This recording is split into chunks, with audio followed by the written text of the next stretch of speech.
Since we just discussed the types of trends, let's talk about the psychology behind the trend as well. If you look at the far left of the chart, the market is at a point where it does not know which way it wants to go. So step 1 is the move where most investors would look to get involved before the breakout.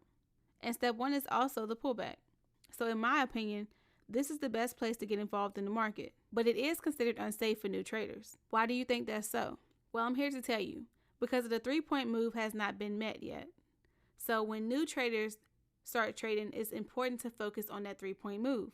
However, experienced traders would get in on step 1. So during step 2, the pullback resistance point should not be too far down. If the pullback point is over 75% of step 1, then it would be considered a weak potential trend.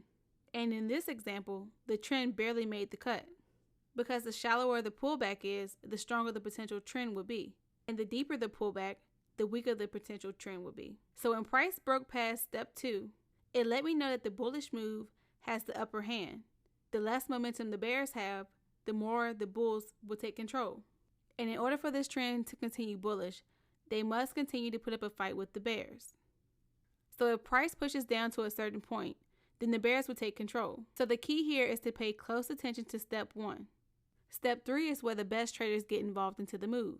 And I say that because smart traders see this point as a point to get involved because price can be pushed higher based off step 1. Step 4 is the second pullback, in which we should pay close attention to the length and the slope of the move to determine where the trend is likely to go. Step 5 is considered the next extension point. At this point, the trend is likely to end. Although you see buying pressure in this area, it's not a good idea to keep trading. In fact, this is where all the amateurs get involved, thinking that the trend will actually continue in that direction, but it's really about to end. And during step 6, that's where the bullish trend has turned bearish. Because if you look at it, the retracement after step 5 is a lot deeper than the pullback in step 4 and 2, which confirms that the bears are in control and the trend will either be consolidated or continue bearish.